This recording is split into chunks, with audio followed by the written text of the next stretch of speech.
I am so excited to be here with author Naz Darabian of Bottom of the Pot. Thank you so much for coming here and talking us through this amazing dip. Thank you for having me. So first of all, tell me a little bit about this book, because this book, you know, I opened it and I wanted to make everything. It's such a special book, and it's a really like dear to your heart book. So tell me about the road to your book. Yeah, thank you. It's a collection of recipes, both old and new Persian recipes.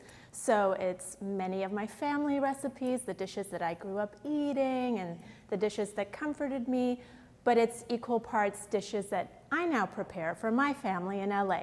So it's how these recipes have traveled. Right. And it's also stories, stories of what the recipes, you know, mean to me and through my own travels from Iran to Rome to Vancouver and then finally LA. And I think one of the things that I loved about this book is that you grew up in Iran, but you moved when you were still quite young. So you have both perspectives, because I think for a lot of people, when they pick up a book like this, they're like, oh God, I'm not going to be able to get the ingredients. I'm not going to have the equipment. And because of kind of your dual life, you really kind of can approach it in that way so that it's approachable for people who are not from Iran. Absolutely. I left Iran when I was 8 years old, so quite young. And then we moved to Italy.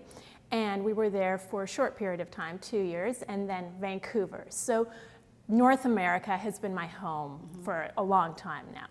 So I had to find a way of making these recipes work for us here. With ingredients. With ingredients that I can get here. Now we still get some of those packages sent from Iran, from family. Lucky you. And it's a very happy day when that happens. Hello, saffron. Yeah, real saffron. Iranian saffron. And I'm also fortunate, I live in Los Angeles, so I have access to Persian and Middle Eastern markets. But these days, you can find so many of these ingredients, either at your local grocery store, or if you venture out a little bit and discover that Middle Eastern store and start talking to people and ask them about rice and their saffron and what they recommend.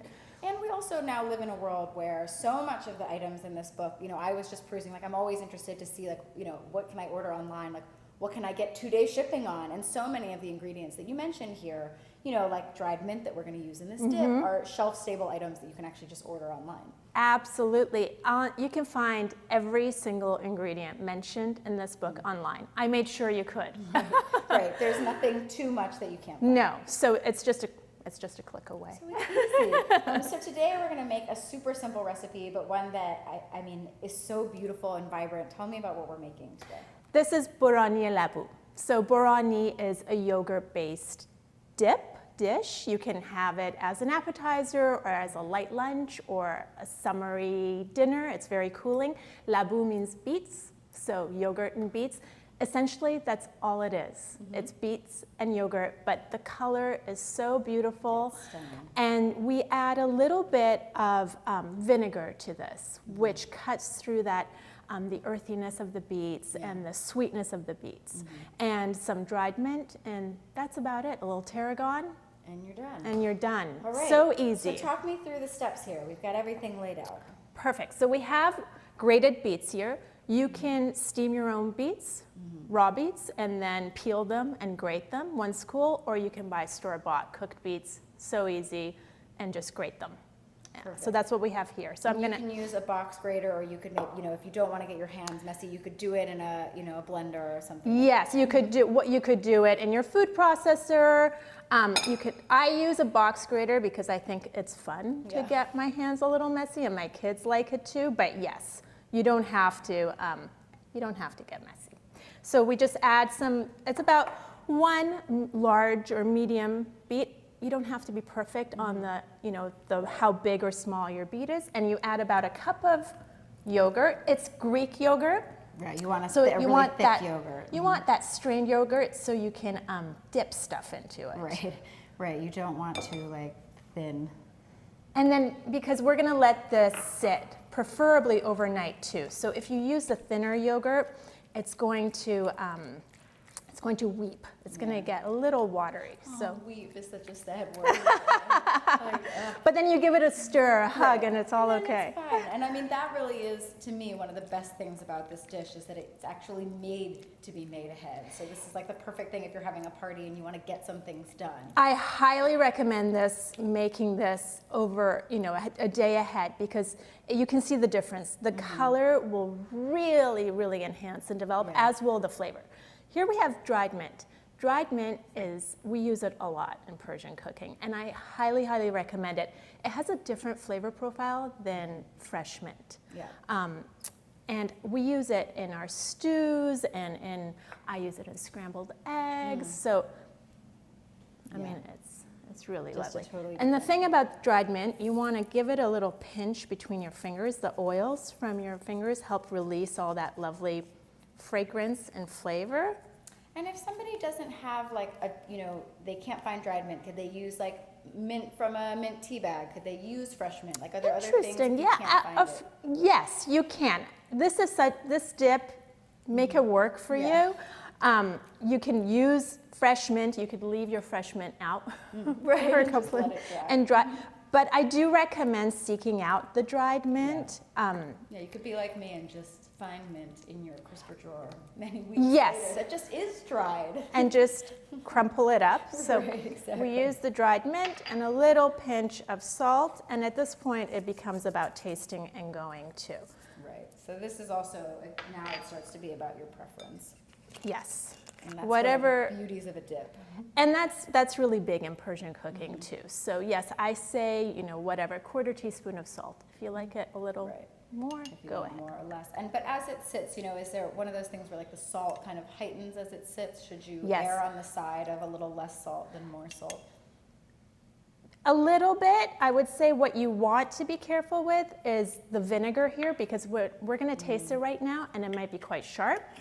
And it sort of softens. But that's what's going to soften as it sits. So if you are making this to serve right straight out of, you don't have the time, maybe you do want to do a little bit less vinegar. Go a little bit less vinegar, then taste. Do a little dip action and see, and just adjust to your palate and preference. No big problem there. So then we're just going to add, so the tarragon here is not traditional, but I love the bite of from fresh tarragon. Right. And it and gives I think it a little extra flair. it's so fresh, and then you can, do a little decorating on top. You can have that extra little bit of green. Which is always nice. Yeah, exactly. And since we've used mint, you could also use a little fresh mint on top, whatever you have available. Very adaptable. Very adaptable. Perfect. And you can smell that tarragon. I know. It's so nice. So great. And That's it. I mean, that's it. So simple. That's it. So easy. And then you just serve it up and drizzle with a little olive oil on top if you like. Perfect. And so talk to me about, we have a variety of items here. We have pita, we have crackers, we also have potato chips. So let's talk about how you serve this dish, because, this is so beautiful. You need something to dip into this. So whatever you like. If you like some flatbreads like pita or lavash bread, or there's a lovely sangak Persian bread, which is the really long one. It's about the height of me when you hold it up. And you can you can cut it up. And something crispy, crackers. My favorite is the potato chips. This was my snack when I was a child, was dipping the potato chips in this dip. So I will always have the potato chips on hand, but veggies, crisp endive. You could even spoon the dip onto the crisp endive leaves as like a really beautiful appetizer. Any other veggies that the kids like dipping in with carrots, whatever works for you. Perfect. Wonderful.